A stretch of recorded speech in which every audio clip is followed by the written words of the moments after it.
Welcome back, everybody, to our Let's Play of Donkey Kong Country Returns. Lots of new, exciting things happening.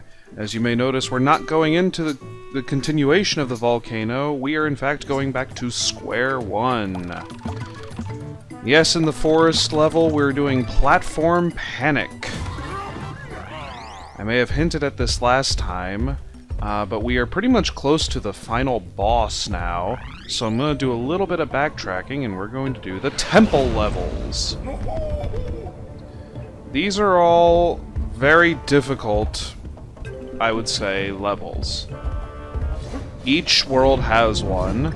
There are only puzzle pieces. There are no Kong letters in these levels. They all have their different gimmicks. It all has the same music, though, and the same general setting. And as you can tell here, our Platform Panic, which I'm pretty sure is a reference to an old Donkey Kong title. Oh, I mean to... now I have to kill myself. I'd like not to keep killing myself, though, because these temple levels will do enough of that. They are indeed very difficult. I can't stress this enough. There are no checkpoints, so thankfully we don't have to see that pig unless we die a bunch of times and then we start seeing him at the beginning, which, for the record, has happened to me plenty of times.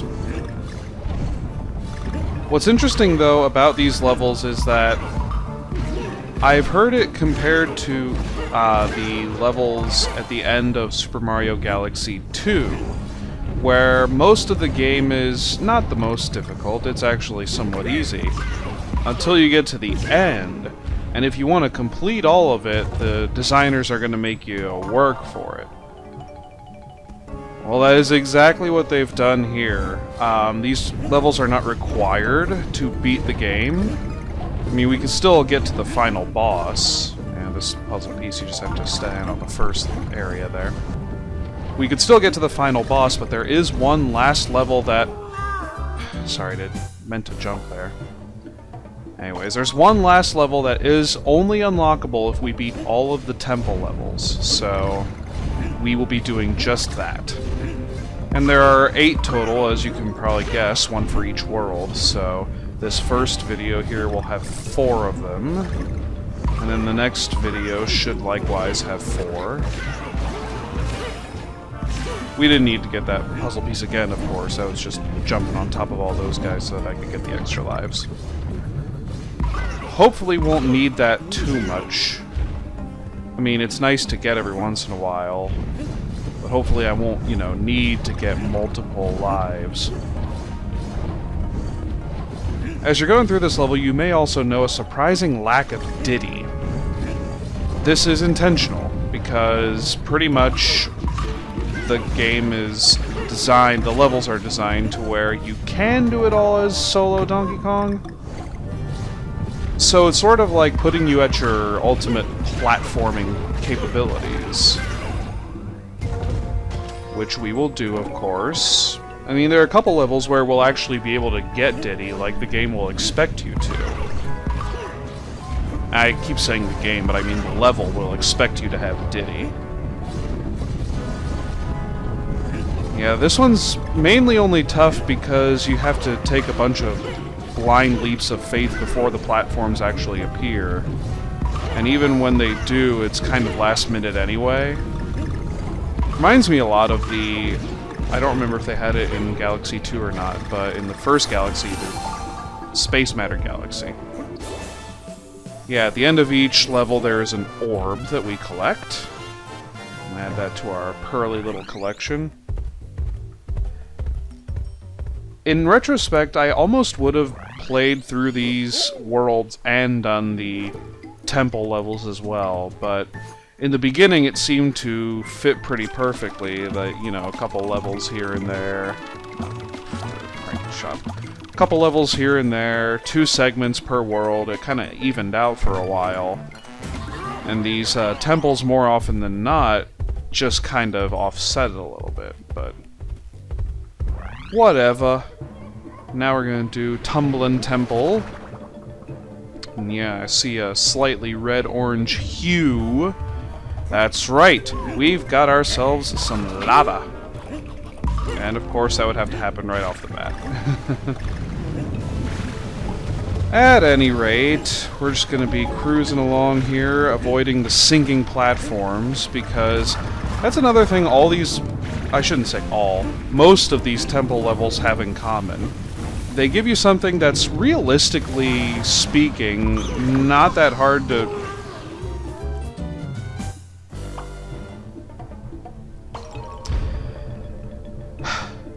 As I was saying, these are things that are not realistically that difficult to do. Like, here you're just basically doing platforming, and there's nothing much to it. But it comes in the form of them sort of pushing you on. Like, you wouldn't think to go through this so quickly if the platforms weren't sinking.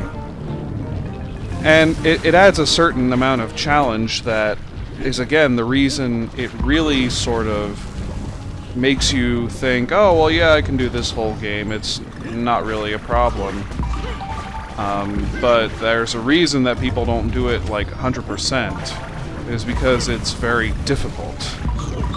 And I remember seeing a while ago on that guy with the glasses, Benzai, I think it was, for Blistered Thumbs. He did apparently, I didn't see very much of it, but he apparently did a no-death run of this game. And, yeah, by the way, this is one that you could easily miss if you don't look around you. Look around you. Anyways. Oh, this one could be tricky. Grab the puzzle piece. Oh, shoot. Grab the puzzle piece so we can get out of there. We can get out of there. Ah! It's close. Yeah, I just cut to back here. Why not? Anyways, Benzai was doing a no-death run of this game, and I never followed up on it. I only watched the first couple of segments or so. It felt very odd about going to that site back in the day. I still do to this day. I don't really know. I don't find it that funny anymore. But anyways, I don't know how he would have done the entire game deathless. I mean, that just seems like an incredibly difficult challenge to me. But he must have done it. I don't know how many retakes, if he did it the whole way through, no deaths, no exiting out and continuing. I don't really know. And one question that always plagued my mind in the Tumblin' Temple level, or I don't think it really happened in any of the other levels, but in the level where there's lava and there's grass you climb on at the same time, how is that grass not burnt up and wilted? One of the great gaming mysteries, I suppose. Anyways, you could easily misread this as Shitty Smashers, but we don't have to, because it's just Shifty Smashers. And of any level, any of the temple levels, this is by far the easiest. You got neat golden blocks that have old Donkey Kong, you know, icons. You whippersnappers might not remember these. But I actually do remember playing Mario and Donkey Kong in the original arcade games. Those were the good old days. And then maybe some of you younger kids knew about it if you played Donkey Kong 64. That was a bastardization of a classic. It was still fun, though. Yeah, as you can tell, there's not really much peril in this level. In other levels, you'll get a sense of, oh my god, if I don't keep moving, I'm gonna die. But here it's more of just having to be precise in your movements along these... I can't even call them one-hit KO blocks, because if you get smashed, I would like not to show this, but if you do get smashed against one of the blocks, you don't really die, you just lose one heart. This is one that can be tricky. And there's that perfect example of it, I guess. How about that?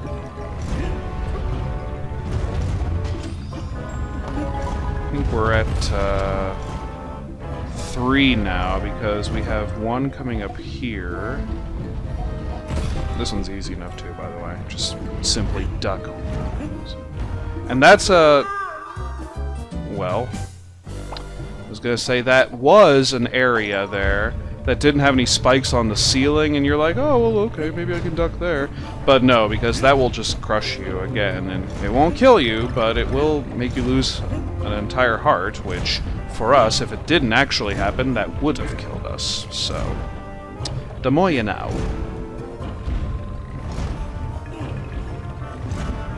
while we are getting back to where we're supposed to be in the game, it is worth pointing out that this music is actually pretty good. I believe it is an original composition. Got kind of that, what we Americans, and I guess even the... Well, this isn't rare anymore, it's retro, so I'm not sure where they are located exactly, but... Well, we Americans sort of perceive as, like, an Egyptian tone of music, or something like that. Because in these temple levels, my impression is that they're thinking of, like, tombs. Like, this is where a pharaoh's tomb would be, or something that closely guards treasure like this. Yeah, that's just my interpretation. It's still good music overall. It's very catchy. And you better get used to it, because we're going to be hearing it at least 5 more times. I tell you, when I first played through this, these levels in my first playthrough, there were many times where I got so angry at this music, because I'd have to restart a lot, because this is the only part where the level gets hard, by the way. It looks like it's coming in really fast, but it's not. There we are. I would have to restart many of these levels, many times, just making sure we got all 5 there. From what I remember, all the temple levels have only 5 puzzle pieces, so... Not like some of them have 7 or 9. If you find yourself having 5 and you're like, oh my god, did I miss one? More than likely, you probably didn't. So we go from a very easy one to a fairly annoying one. Jagged jewels. Thing is, we've already encountered some of these jagged jewels. You'll see what the level means in a second.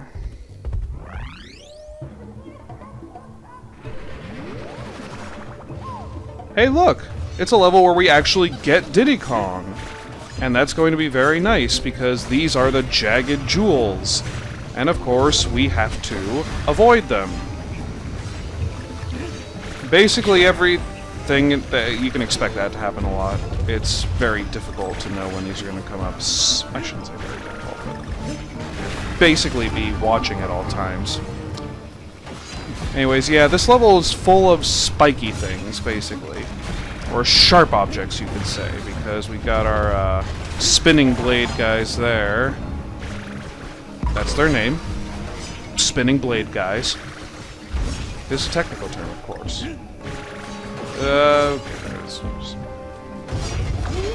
Yeah, there are some of these that you do want to check, and some that you won't. And you won't want to fall and completely miss a pillar like an idiot like I just did, but... these things do happen. But anyways... It's a very interestingly designed level, too. You'll find that some of these actually are kind of neatly designed in terms of their backgrounds.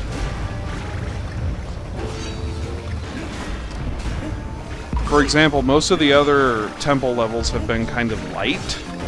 Especially with the lava level, there was always some light in the background, but this one's a lot darker. It's a bit more gloomy, I think. Almost as if it emulates the fact that you're falling to a jagged realm like this, a bottomless pit or something like that.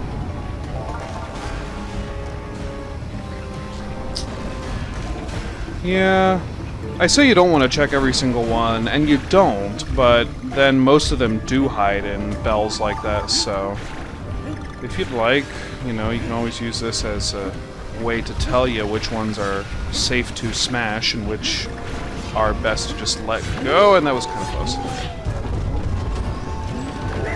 These things are...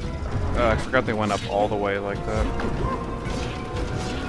Yeah, for those, it's really best to have Diddy with you.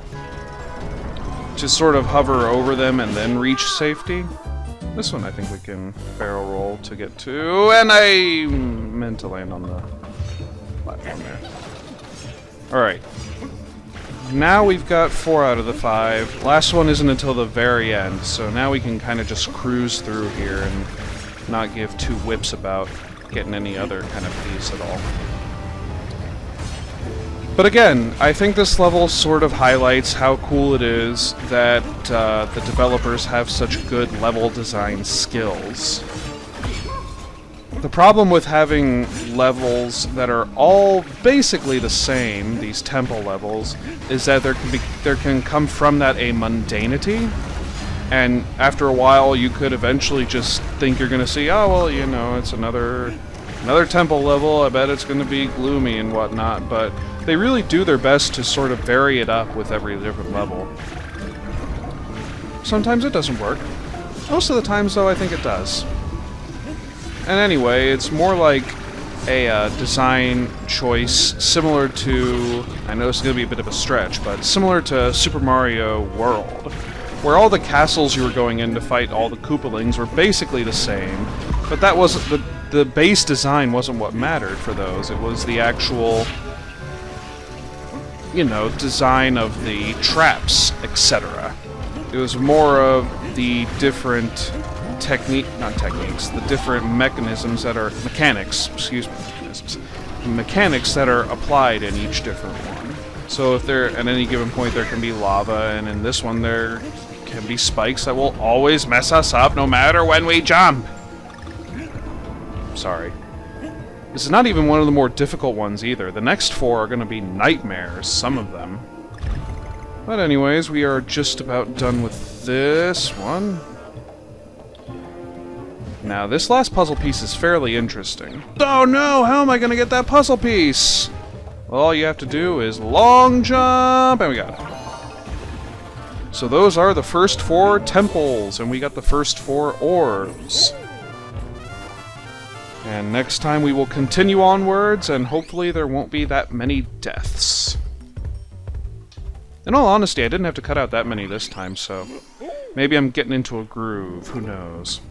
Of course, I'd like not to jinx myself, but we will certainly see next time. Until then, see you all later.